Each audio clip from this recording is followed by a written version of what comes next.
Today I will tell you another chilling story. On September 14th, 2016, a Wednesday, a fire broke out early in the morning at Acorn Woods near Grapevine Lake, Texas, United States. Firefighters successfully extinguished the blaze and, during their investigation, came across what seemed to be a melted child's paddling pool containing a charred body. The gender of the individual could not be determined at that point. Subsequent fingerprint analysis revealed the deceased person to be Jackie Vandegriff, a 24-year-old licensed esthetician studying nutrition at Texas Woman's University in Denton. Since she had not been reported missing, law enforcement inferred that she likely met her demise shortly after her last known sighting. It was established that Jackie was last seen on the night of September 13th, just one night prior to the discovery of her charred body.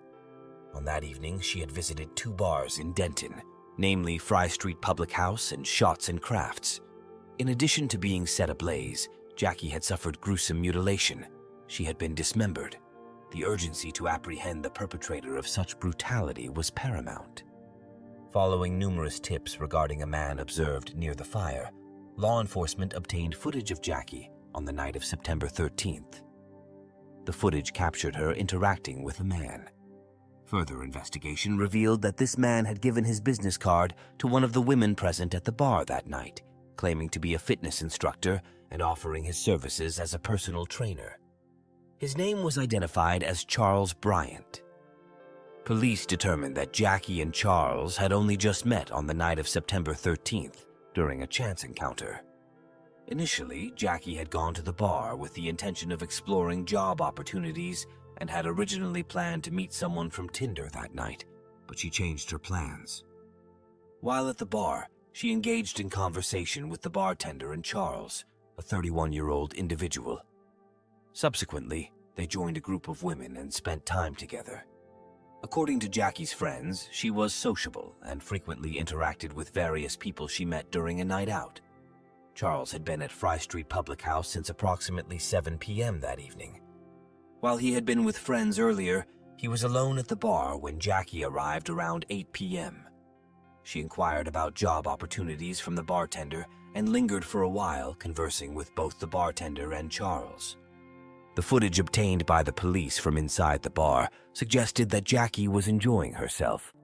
Remarkably, just 45 minutes after her arrival, she tweeted, "I'm glad I decided to get off Tinder and walk to a bar." The trio, Jackie, the bartender, and Charles, departed the initial bar at 9 p.m. and headed to another nearby establishment. It was at this subsequent bar that they encountered a group of women, spending approximately 45 minutes there. As inclement weather marked by heavy rain set in, the patrons began making their way home. Jackie then left the bar with Charles and then stopped at the store. This was Jackie's last appearance alive. Unbeknownst to Jackie on that fateful night, Charles Bryant harbored a troubling past. In the weeks leading up to their meeting, Charles had faced arrest 3 times. His sole reason for being in the Denton area was Caitlin Mathis, his ex-girlfriend. Despite residing 20 miles away in Hazlet, Charles's ex, Caitlin, had recently relocated to Denton to attend the University of North Texas and resided on campus. Caitlin had taken legal action by filing a restraining order against him. Having characterized their relationship as toxic due to Charles's manipulative behavior and narcissism, Caitlin ended the tumultuous connection in August 2016, just a few months before the tragic events unfolded. Even after Caitlin terminated their relationship and relocated to Denton, Charles persisted in disrupting her life. Police encountered him on the campus, resulting in a ban. Unyielding, he continued attempting to communicate with Caitlin. On August 31st, he appeared at the restaurant where she worked. Despite the campus ban, he showed up at Caitlin's door on September 6th. Fearing for her safety, Caitlin refrained from answering and promptly contacted the police. Charles left flowers and a letter at her doorstep, prompting law enforcement to apprehend him for trespassing. Shortly after being arrested, Charles posted bond, securing his release. Almost immediately, he reached out to Caitlin through a newly created email address stating, "Here I am heartbroken and with a criminal record for bringing the girl I love flowers." In response to these alarming developments, Caitlin obtained an emergency protective order to safeguard herself from further harassment and potential harm. Despite facing prior arrests for stalking, Charles persisted in attempting to contact Caitlin. Following another arrest for stalking, he was released on bond 2 days later. On the 13th of September, a week after his latest release, Charles returned to Denton, specifically visiting Fry Street Public House, a location frequented by Caitlin. Although law enforcement was aware of the troubled history between Charles and Caitlin, there was insufficient evidence to link him to Jackie's murder. While it was established that he was with Jackie on the night of her death, additional evidence was needed. The opportunity to question him arose shortly after the discovery of Jackie's body, when Charles once again violated the restraining order by trying to contact Caitlin. He was brought in for questioning on the 18th of September 2016 regarding Jackie's death. By this point, the police had gathered surveillance footage, interviewed individuals present at the bars, and tracked Charles's movements. Their investigation revealed that in the early morning hours of September 14th at 4:41 a.m., Charles had visited Walmart and purchased a shovel. Additionally, a children's paddling pool was found to be missing from his backyard, adding a concerning element to the unfolding investigation. When the police questioned Charles, he initially claimed to have only seen Jackie at the bar. However, as the detective presented a comprehensive and chronological overview of the evidence, it became evident that Charles was aware he couldn't deny being with Jackie that night. Eventually, he confessed that Jackie died accidentally while they were together, but during a consensual yet unconventional sexual encounter. Charles recounted to the detective that after leaving the bar together, Jackie requested him to use a zip tie to choke her in his car. Despite having a zip tie in his vehicle, the police doubted his account, leading to charges of murder and tampering with or fabricating physical evidence against him. The prosecution asserted that Charles and Jackie met that night, went to a second bar, and returned to his house. During the trial, the jury learned from the medical examiner that tests on Jackie's remains revealed no signs of sexual assault.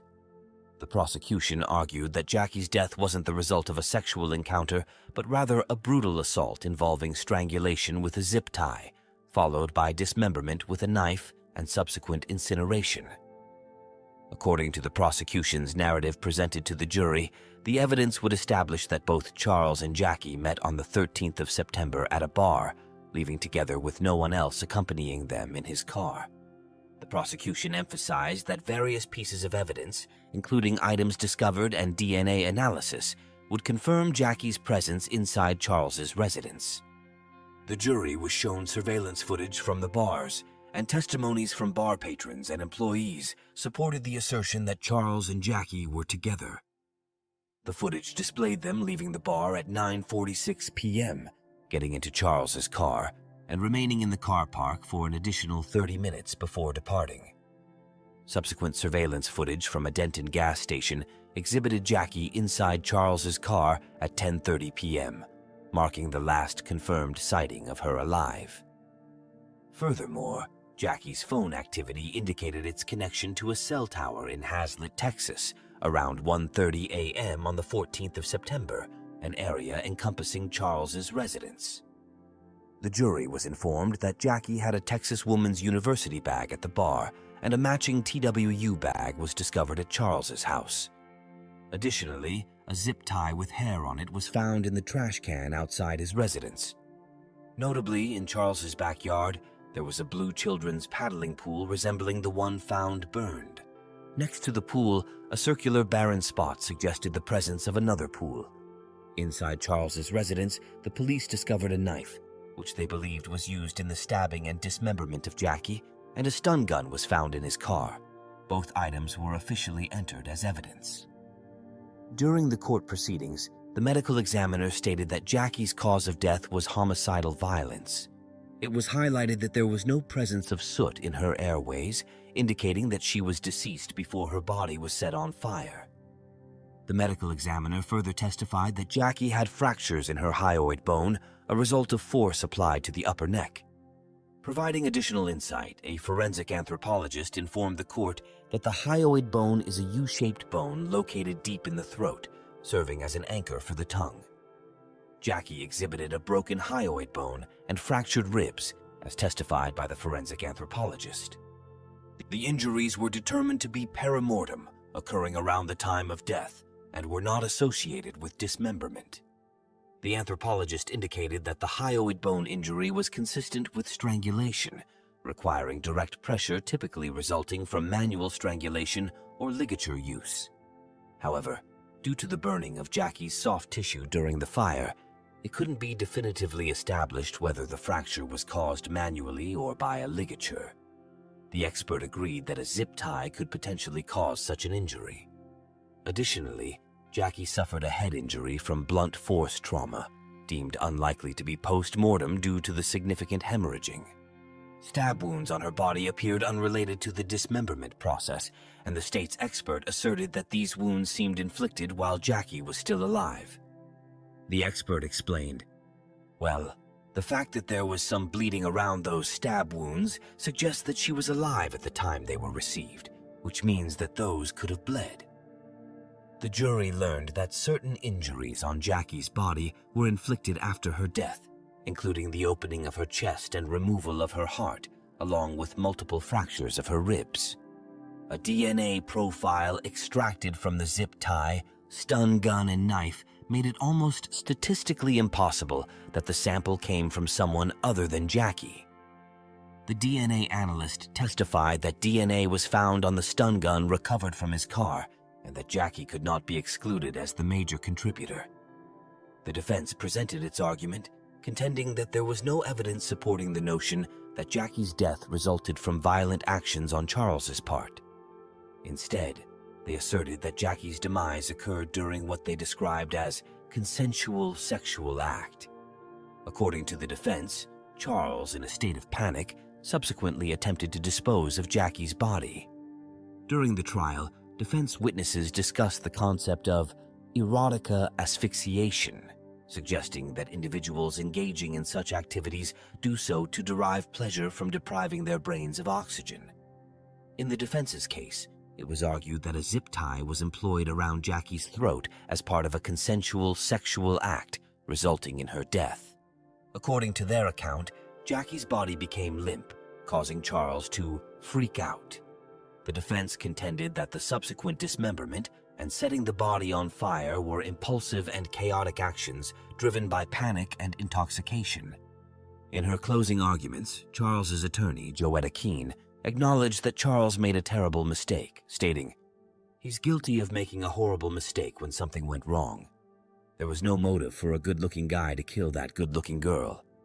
Contrarily, the prosecution, in their closing statements, challenged the defense's narrative, asserting that there was no evidence supporting the claim that Charles and Jackie engaged in sexual activity.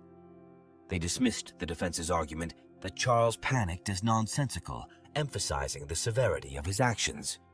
The defense says he freaked out, but their own experts said it was homicidal violence.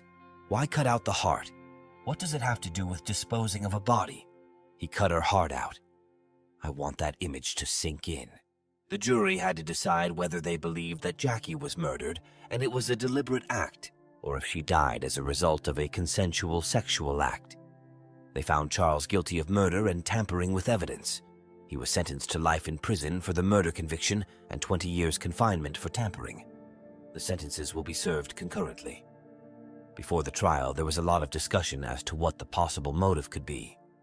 Prosecutors tend to worry if there is no clear motive, as jurors like to hear a full story and explanation of what happened. They have to be certain of their verdict before they convict, and in many cases, a motive adds huge weight to the prosecution's case. In this case, the prosecution had no motive. But does that matter? When the evidence is clear, do we need a motive? In cases like this, the motive is usually a sexual one, but the prosecution argued there was no evidence any sexual activity took place. But we don't need to know what went through the mind of Charles Bryant that night. He wanted to do it, and he did. Jackie's parents have partnered with Texas Woman's University to offer an endowment in Jackie's memory. What do you think about this story? Share your opinions in the comments. Thanks for watching and for being with us. Take care of yourself and your loved ones.